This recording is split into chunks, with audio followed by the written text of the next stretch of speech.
সাতক্ষীরা জেলায় এই 7টা 8টা থানার মধ্যে প্রায় 600-র মতো পূজা অনুষ্ঠিত হবে। 600-র মতো এই সংখ্যাটা হবে।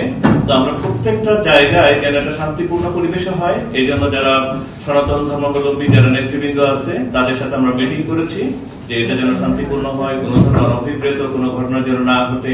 আর সাতক্ষীরা তো সাম্প্রদায়িক সম্প্রীতির এক অনন্য বন্ধন, সেই অনন্য বন্ধন যেন অটুট থাকে এই জন্য আমরা বেশ কিছু ব্যবস্থার কথা বলেছি। যেমন প্রত্যেকটি পূজা মণ্ডপ যেন সিসিটিভি কভারেজের মধ্যে থাকে, অর্থাৎ প্রত্যেকটা পূজা মণ্ডপে এন্ট্রি গেট এবং আউট গেট থাকবে।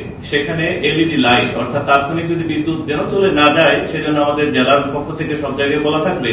তারপরেও যদি কোনো জায়গায় লাইটের খুনি হয় সেখানে এলইডি লাইট, অর্থাৎ তাৎক্ষণিক বিদ্যুৎ চলে গেলে যেন একবারে অন্ধকার না হয়ে যায়, এটা যেন সর্বোচ্চ নিরাপত্তা যেন থাকে সেগুলোর কথা বলেছি।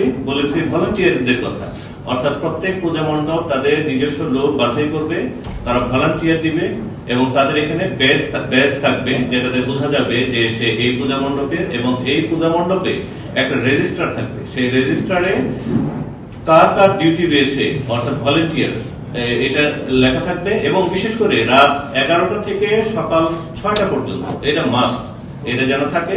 পাশাপাশি পুলিশ তো থাকবে, সেখানে স্ট্যাটিক ডিউটি হিসেবে আনসার থাকে, আপনারা জানেন সেরকম ব্যবস্থা থাকবে। আর যে আমাদের তো মোবাইল টিম সবসময় কাজ করতে থাকবে, তারপরেও থাকবে একটা কন্ট্রোল রুম, অর্থাৎ তাৎক্ষণিক কোথাও যদি কোনো প্রয়োজন পড়ে তাহলে আমাদের পুলিশ কন্ট্রোল রুমের মাধ্যমে কথা বলা যাবে। এবং আমাদের যে প্রত্যেক অফিসার ইনচার্জ যারা রয়েছে, এই 8টা থানার অফিসার ইনচার্জ, এই যে পূজার আগে এখন প্রতিমা তৈরি হচ্ছে, প্রতিমা তৈরির যে নিরাপত্তা এই পূজা উৎসব চলাকালীন অর্থাৎ 28 থেকে 2 তারিখ বা 29 থেকে 2 তারিখ পর্যন্ত এবং পূজা পরবর্তী এই কোনটা পর্বে যেন কোনো ধরনের কোনো অনভিপ্রেত কোনো ঘটনা যেন না ঘটে। আসলে আমাদের এখানে ঘটেও না। সাতক্ষীরা জেলা গত বছর আমরা দেখেছি বা ইতিপূর্বে আমরা দেখেছি সকল ধর্ম বর্ণের মানুষের এত বেশি সমন্বয়, এখানে মানুষের সহযোগিতা এত বেশি, এবং আপনারা যারা সাংবাদিক রয়েছেন প্রত্যেকটা পর্যায়ের মানুষের অনেক অংশগ্রহণ থাকার কারণে এখানে কোনো ধরনের অনভিপ্রেত ঘটনা ঘটার কোনো সম্ভাবনা আমরা দেখছি না। এবং যেখানে বড় পূজা মণ্ডপ রয়েছে সেখানে মেটাল ডিটেক্টর থাকবে, মেটাল ডিটেক্টরের মাধ্যমে যেন এটা চেক করা যায়। আর আমরা মনে করছি একটা ইন গেট থাকলে, একটা আউট গেট থাকলে আর সিসিটিভি কভারেজ যদি থাকে তাহলে কোনো সমস্যা হবে না। আর সাইবারে কেউ যদি গুজব তৈরি করতে চায়, যদি কোনো গুজবের মাধ্যমে কোনো অনভিপ্রেত ঘটনা ঘটাতে চায় বা কোনো অনভিপ্রেত ঘটনা যারা অস্থিতিশীল কোনো কিছু যদি করতে চায়, আমাদের তাৎক্ষণিক ব্যবস্থা কাজ করবে। আমাদের কুইক রেসপন্স টিম একটা থাকবে, যে কোনো বিষয় হলে আমাদের কুইক রেসপন্স টিম থাকবে।